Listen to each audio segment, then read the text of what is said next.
ಗೃಹ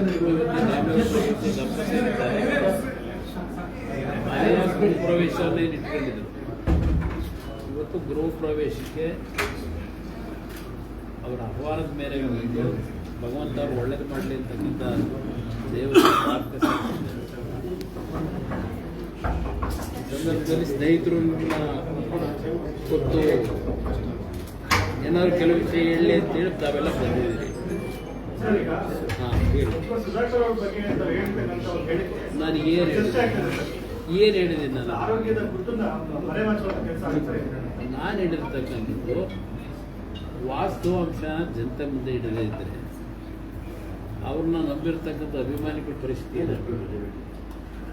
ನಾನು ಅವರ ನೋವೇನಿದೆ ಅದು ನಾನು ಕೇಳ್ತಿರಲಿಲ್ಲ. ಮಾಧ್ಯಮದ ಸ್ನೇಹಿತರು ಚಿತ್ರದುರ್ಗ ಜಿಲ್ಲೆಯಲ್ಲಿ ಅವು ಹಿರಿಯೂರಿನಲ್ಲಿ ಏನು ಮಾಡ್ತೀರಿ ಈಗ ಮುಂದಕ್ಕೆ ಅಂತಕ್ಕಂಥ ಪ್ರಶ್ನೆ ರೈತ. ಆಗ ನಾನು ಹೇಳಿದಂಥದ್ದು ಬಹುಶಃ ನೀವು ಅದು ನೋಡಿ ನಾನು ಏನು ಹೇಳಿದ್ದೀನಿ ಅಂತ.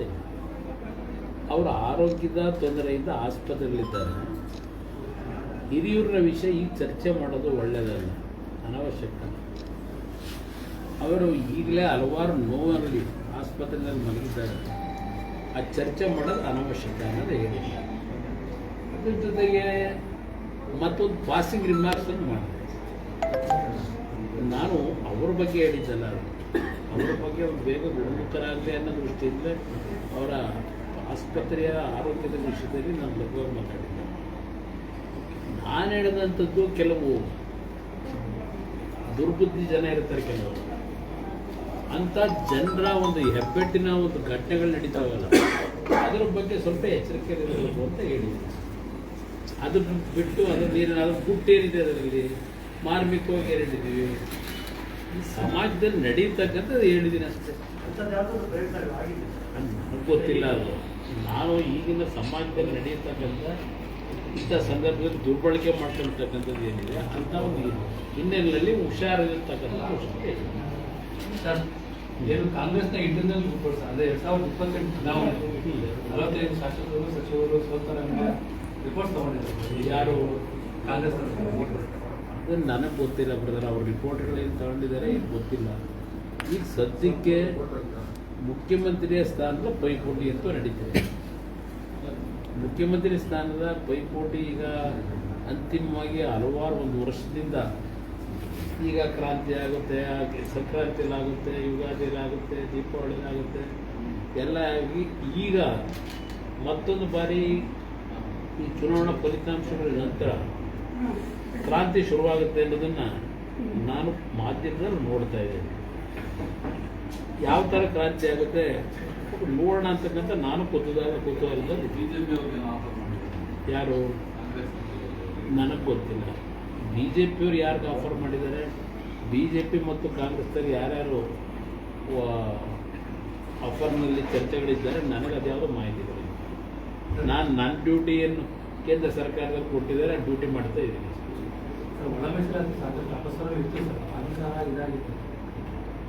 ಇವತ್ತಾಗಲೇ ಈಗಾಗಲೇ ಗಾಂಧಿ ಭವನದಲ್ಲಿ ಅದ್ರ ಬಗ್ಗೆ ಕೆಲವರು ಅಪ್ಸರ ಹೊರಡಿಸಿ ಈಗ ಅರೆಮಾರಿ ಜನಾಂಗದವರು ಮೀಟಿಂಗ್ ಮಾಡ್ತವ್ರೆ ಅಂತ ಟಿ ವಿಲಿ ನೋಡಿದೆ. ನಾನು ಈ ವಿಷಯಗಳನ್ನು ರಾಜಕೀಯವಾಗಿ ಬಳಕೆ ಮಾಡ್ಕೊಳ್ಳಿಕ್ಕೆ ಇಷ್ಟಪಡಲ್ಲ. ನಾನು ಒಳ ಮೀಸಲಾತಿ ವಿಷಯ ಇರ್ಬೋದು, ಯಾವುದೇ ರೀತಿಯ ಮೀಸಲಾತಿ ಇರ್ಬೋದು, ಸಮಾಜದಲ್ಲಿ ಸ್ವಾತಂತ್ರ್ಯ ಬಂದು 77-78 ವರ್ಷದಲ್ಲಿ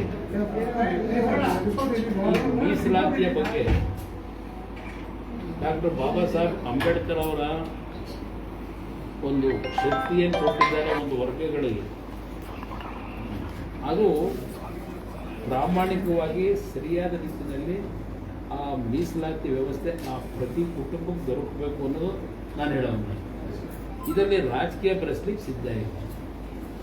ಅದರಿಂದ ನೋಡೋಣ. ಈಗ ಅದೇನೋ ಮಾಡಿದ್ದಾರೆ, 5 ಕಾಲು 4 ಏನೋ ಮಾಡ್ಕೊಂಡು ಅವರಲ್ಲಿ ತೃಪ್ತಿ ಇದ್ರೆ ನಾವು ಅದನ್ನು ಮತ್ತೆ ಗಟ್ಟಿಗಿಲ್ಲದಕ್ಕೆ ಎಲ್ಲ ಸಂತೃಪ್ತಿಯಿಂದ ಇರಬೇಕು.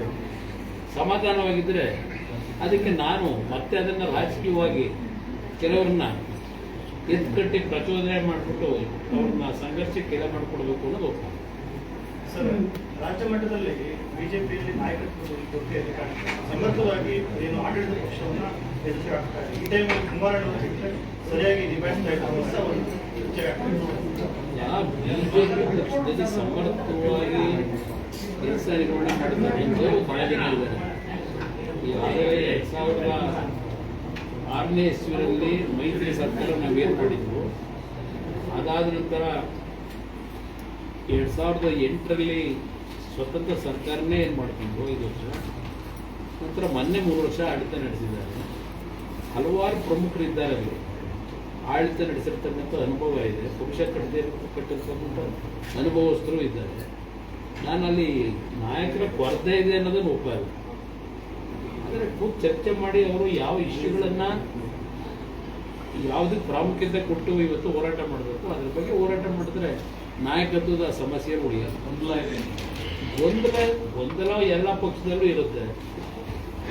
ಬಹುಶಃ ಕೇಂದ್ರ ಸರ್ಕಾರದಲ್ಲಿ ಇವತ್ತು ಕೇಂದ್ರದ ಬಿಜೆಪಿ ಹೈಕಮಾಂಡ್ನಲ್ಲಿ ಈ ಗೊಂದಲ ಸರಿಪಡಿಸ್ತಕ್ಕಂಥ ಸಾಮರ್ಥ್ಯ ಇರ್ತಕ್ಕಂಥ ನಾಯಕರಿರೋದ್ರಿಂದ ಈ ಗೊಂದಲಕ್ಕೇನು ಅಂತ ದೊಡ್ಡ ಡ್ಯಾಮೇಜ್ ಆಗೋದಿಲ್ಲ, ಸರಿಪಡಿಸ್ತಾರೆ. 28 ನಾವು ಮುಖ್ಯಮಂತ್ರಿ ಆಗೋ ವಿಚಾರವಾಗಿ ಕೆಲವು ಬಿಜೆಪಿ ನಾಯಕರು ಆಕ್ಷೇಪ ವ್ಯಕ್ತಪಡಿಸಿದ್ದಾರೆ. ನೋಡೋಣ ಅಂತ ಹೇಳಿದ್ದಾರೆ. ನಾನು 106 ಬಾರಿ ಹೇಳಿದೆ, ನನಗೆ ಮುಖ್ಯಮಂತ್ರಿಯ ಸ್ಥಾನ ಮುಖ್ಯ ಅಲ್ಲ, ಈ ರಾಜ್ಯಕ್ಕೆ ಒಳ್ಳೆಯದಾಗಬೇಕು. ಈ ರಾಜ್ಯದಲ್ಲಿ ಏನೊಂದು ಕೆಟ್ಟ ವಾತಾವರಣ ಇದೆ, ಹಲವಾರು ರೀತಿಯಲ್ಲಿ ವ್ಯಾಖ್ಯಾನ ಮಾಡ್ತಾರೆ ಪದ ಬಳಕೆ ಈಗಿನ ಸರ್ಕಾರದ ಬಗ್ಗೆ.